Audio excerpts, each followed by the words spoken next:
नमस्कार दोस्तों, स्वागत है आप सभी का मेरे चैनल में। कैसे हैं आप सभी, मुझे बताइए। और इतनी सारी वीडियोस, इतना सारा आप लोगों ने देखा, कैसा लगा?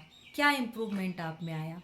आज मुझे लिखे, क्योंकि लगभग एक हफ्ता हो गया मुझे वीडियो बनाते हुए, और आप लोगों को मैंने इतने भर भर के टिप्स दिए हैं।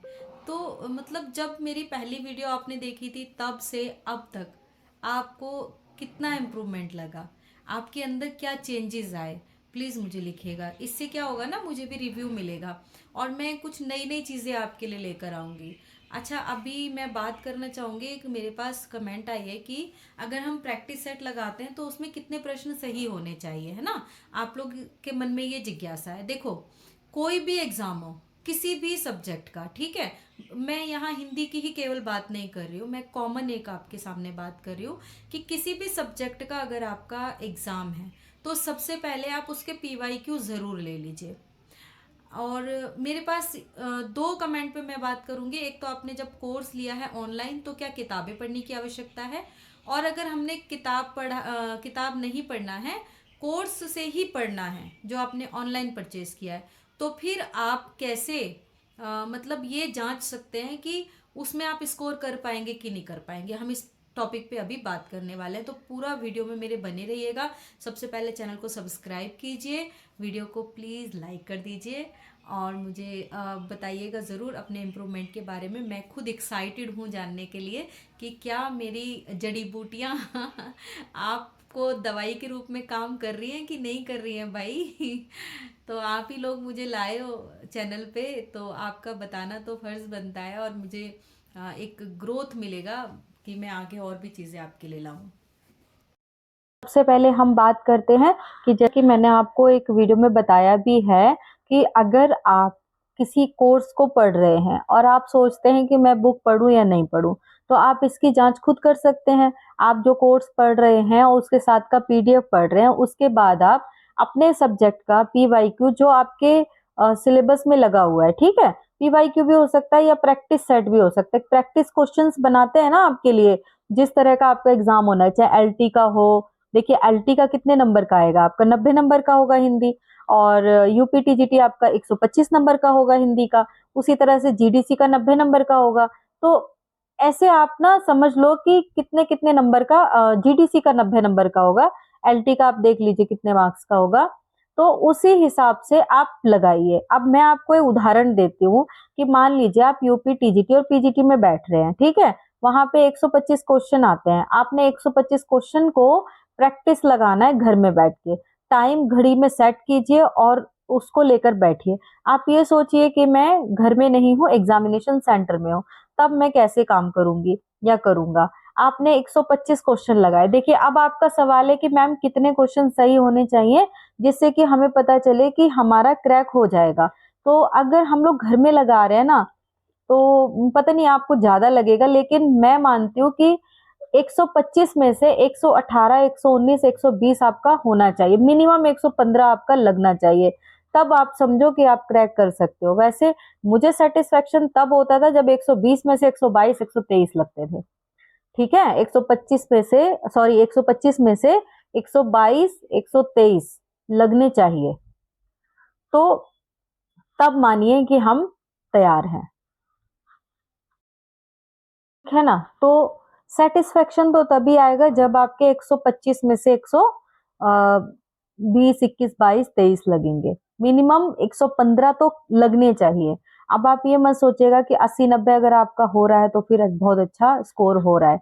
उसके बाद अगर कम आ रहा है तो फिर आप, एक तो डिमोटिवेट मत होना बिल्कुल भी, क्योंकि बहुत बार ऐसा होता है कि हमारे 70, 80 ठीक होते हैं। अगर आपका थोड़ा सा टफ सेट है तो डीमोटिवेट किसी भी चीज से नहीं होना है।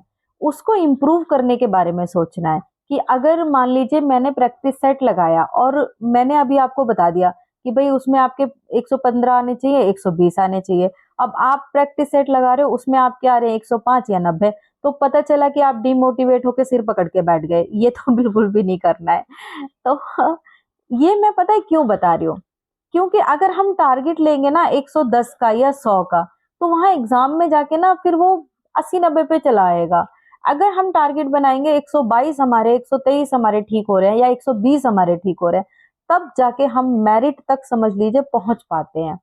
तो ये करना बहुत जरूरी होता है, क्योंकि घर में हमारे पास टाइम होता है। मान लीजिए हमने लगाया प्रैक्टिस सेट और उसमें हमारा कम स्कोर आ रहा है, तो मैंने आपको कई बार बोला है कि वो क्वेश्चन सर्च करिए जिन क्वेश्चंस को आप अटेम्प्ट नहीं कर पा रहे हैं।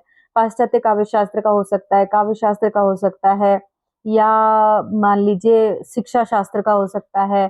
मतलब कौन सा क्वेश्चन ऐसा है जिसकी वजह से हमारा स्कोर गिर रहा है, और कौन सा पोर्शन ऐसा है जिसकी वजह से हम स्कोर खींच के वहां तक ले गए हैं। अगर मान लीजिए भक्ति काल का पोर्शन बहुत अच्छा है जिसकी वजह से हम 110 तक खींच के ले जा पा रहे हैं, या भक्ति काल, रीतिकाल, आदिकाल, पत्रिका, ये सब अच्छा है, तो उसको और अच्छे से पढ़ के मजबूत बना लीजिए। और जो कमजोर पोर्शन है उस भी मेहनत करिए। तो इस तरह से, ठीक है ना। तो सारी बातें समझ गए जो मैं आपको समझाना चाहती थी। सबसे पहली बात, डिमोटिवेट नहीं होना। देखो हमारा मन ना मतलब अंदर से करता है धक धक, और कभी भी हम चाहते हैं कि बहुत ग्रो हो। जैसे मैं आपको बताऊं, मैं चाहती हूँ मेरे चैनल पे लाइक्स बहुत सारे आए और सब्सक्राइब बहुत ज्यादा हो जाए। और जब जिस दिन कम होता है ना, उस दिन मेरा मन थोड़ा सा उदास सा होने लग जाता है। लेकिन फिर मैं सोचती हूँ नहीं नहीं, उदास नहीं होना है, डिमोटिवेट नहीं होना है, हमें बस अपना काम करते रहना है। और जब हम अच्छा काम करेंगे तो जरूर हमें उसका फल प्राप्त होगा। तो चाहे किसी भी फील्ड में हो, तो हमें इस पे काम करना है। तो वही चीज आप सोच के पढ़िए उसको। जब बार बार उसको लगाते रहेंगे ना। देखो बिजला सर क्या कहते थे, मैं उनकी वीडियो देखती थी तब वो मुझे मतलब मुझे नहीं, सबको ही बोलते थे कि आप प्रैक्टिस सेट लगाइए, उसमें कम आ रहे हैं ना, कोई दिक्कत नहीं है। उसको जब बार बार आप लगाएंगे ना, तो धीरे धीरे धीरे धीरे आपका स्कोर बढ़ता जाएगा। लेकिन डेली एक प्रैक्टिस सेट लगाना आपके लिए बहुत जरूरी है। एक सुबह लगाना और एक शाम को लगाना। 2 बार आप प्रैक्टिस सेट लगाएंगे, 2 प्रैक्टिस सेट आपके इम्पोर्टेंट है और बहुत जरूरी है। इससे क्या होगा, धीरे दिन पे दिन आप इम्प्रूव करने लग जाएंगे। तो ये बहुत बड़ा फैक्ट है कि हमें क्वेश्चन सॉल्व तो बहुत सारे करने हैं। तो बिल्कुल हिम्मत नहीं हारनी है। आप हमारे शेर हैं, शेरनी है, धुरंधर है, जीत के आना है। और जिस दिन मेरे सभी साथी जीतेंगे ना, मतलब मैं ना सबसे वीडियो कॉल पे बात करूंगी, है ना, गूगल मीट के जरिए हम सब मिलेंगे। आप लोग जरूर जीतेंगे, हिम्मत के साथ जीतेंगे। सबसे बड़ी हमारी ताकत है हमारा हौसला और हमारी हिम्मत। अगर वो हम बनाए रखेंगे तो जरूर जीतेंगे। और असफलताओं से, कमजोरियों से बिल्कुल भी डिमोटिवेट नहीं होना, हारना नहीं है। तो फिर ठीक है, अब इस वीडियो में मैंने आपको यही चीजें बताई कि आपको किस तरह से प्रैक्टिस सेट लगाना है।